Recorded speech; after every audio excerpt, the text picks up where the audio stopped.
নমস্কাৰ মোৰ বিদ্যাসাৰথী ইউটিউব চেনেললৈ তোমালোক সকলোকে আকৌ এবাৰ স্বাগতম জনাইছো। আজি মই তোমালোকক গ্ৰামাৰ মোষ্ট ইম্পৰ্টেন্ট পাৰ্ট ভয়েসৰ বিষয়ে অলপ চমুকৈ ক'বলৈ চেষ্টা কৰিছো।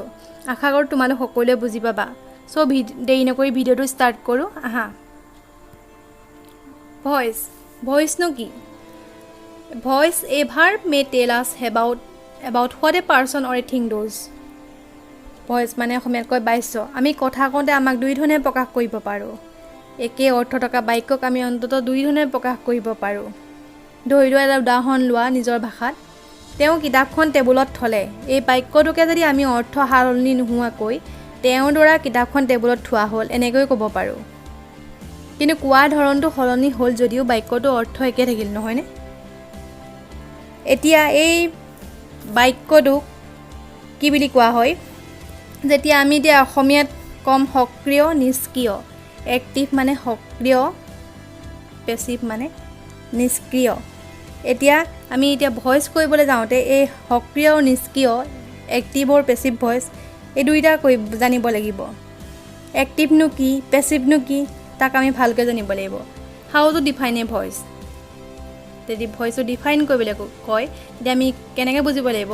In active voice a sentence begin with a object. Active ভয়েসত কি কৈছে?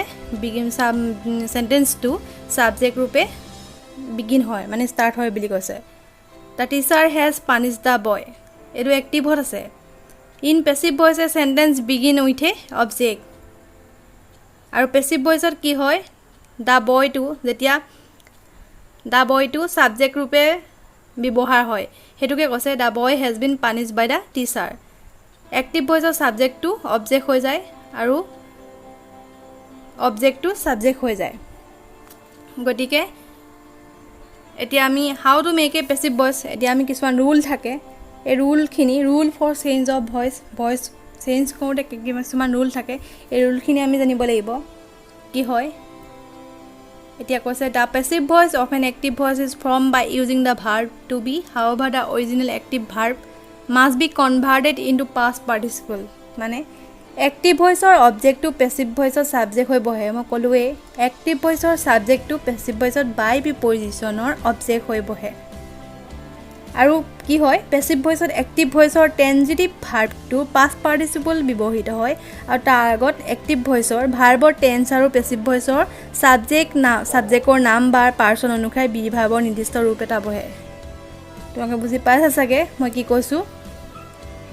Object may be placed before the verb in passive expression. Kolwe sometimes by is not used with certain verbs when making a passive voice. Instead we use it with in to such as I know him. Ketiaba ki hoy by bodily in to use at with ebilak bibohar hoy. Jeneke example lo dhua I know him. Edu active voice ot ase ami jodi passive ole niu ki hobo? He is known to me. এটো passive হয় to ব্যৱহাৰ হয়। He is known by me নহয়। Use as a participle gerund ING। কেতিয়াবা ING gerund ING use হয়। He is reading a book. A book is being read by him. Not me, mistake হৈ গ'ল। গতিকে he is reading a book is being read by him. When no object is given, begin the sentence with you are ordered, you are allowed, requested or advised. কেতিয়াবা যদি when no object is given, অবজেক্টটো দিয়া নাথাকে তেতিয়া কি হয়? You are allowed, you are ordered, requested or advise আদি use কৰিব লাগে। ডোণ্ট ষ্টে হিয়াৰ তেতিয়া আমি কি ইউজ কৰিম? You are ordered not to stay here. Please come here. You are requested to come soon. প্লিজৰ ঠাইত আমি কি ব্যৱহাৰ কৰিছোঁ? ইউ আৰ ৰিকুৱেষ্টেড ব্যৱহাৰ কৰিছোঁ। আৰু এতিয়া বাই প্ৰিপজিশ্যনৰ ঠাইত টু এট কেনেকৈ ব্যৱহাৰ হয় মই তোমালোকক ক'লোৱেই। এতিয়া কেতিয়াবা কি হয়? ইম্পেৰেটিভ সেন্টেন্স থাকে। যেনেকৈ ধৰা মই কৈ দিয়া নাই ডু দ্য ৱৰ্ক, তুমি কামটো কৰা, এই কামটো কৰা। এইটোত আমি কি ব্যৱহাৰ কৰিব লাগিব? এইটো আমি বায়ু ব্যৱহাৰ কৰিব নোৱাৰোঁ, অবজেক্টটো সাবজেক্ট কৰিব নোৱাৰোঁ। এইটো কি লিখিব লাগিব? Do the work. লেট ব্যৱহাৰ কৰে। লেট ব্যৱহাৰ কেনেকৈ কৰে? Do the work to let ব্যৱহাৰ কৰিলে let the work be done. Let শব্দটো এনেকৈ ব্যৱহাৰ কৰে। কেতিয়াবা আকৌ ইণ্টাৰগ্ৰেটিভ সেন্টেন্সৰ পেছিভ ভয়েস কৰোঁতে প্ৰথমে বাক্যটো ষ্টেটমেণ্টলৈ মন কৰিব লাগে। ডজ হি প্লে ফুটবল, এইটো আমি কেনেকৈ নিম? Does he play football, he plays football. He plays football, does he play football, he plays football, এনেকৈ নিব লাগিব। Football is played by him, এইটোকে আকৌ কুৱেশ্যন কৰিবলৈ হ'লে is football played by him এনে ৰূপ ল'ব। কেতিয়াবা আকৌ কুৱেশ্যন কৰে হু টিচাৰ্ছ ইউ ইংলিছ, এইটো যদি পেচিভ কৰিবলৈ যাওঁ হু ঠাইত বাই হুম হয়, by whom teachers, by whom teachers, by whom is English taught to you, by whom is English taught to you, who teaches you English, who ঠাইত by হুম হ'ব আৰু প্ৰেজেণ্টত আছে গতিকে ইজ হ'ব, is English taught to you. তোমালোকে চাগে সকলোৱে বুজি পাইছা, মই লিখি দিয়া নাই, তোমালোকক এইকেইটা কৈ দিছোঁ। গতিকে এতিয়া কি আহিলে এক্সাম্পলছ অফ ভইচ, মই সকলো এক্সাম্পল দি দিয়া নাই, যদি তোমালোকে বুজি নাই পোৱা মোক কমেণ্ট বক্সত কমেণ্ট কৰিবা, মই আৰু তোমালোকক দিবলৈ চেষ্টা কৰিম যদি লাগে। ইট ইজ বিং ৰিড বাই আছ, এইটো পেচিভত আছে, এক্টিভলৈ নিলে ING, গতিকে এইটো এক্টিভলৈ নিলে আছৰ ঠাইত উই হ'ল, we are reading it. Present টেন্সত আছে গতিকে উই ৱেৰ নহয়, we are reading it.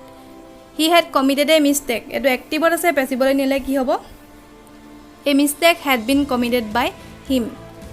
Past perfect টেন্সত হৈছে, past participle had been committed by him.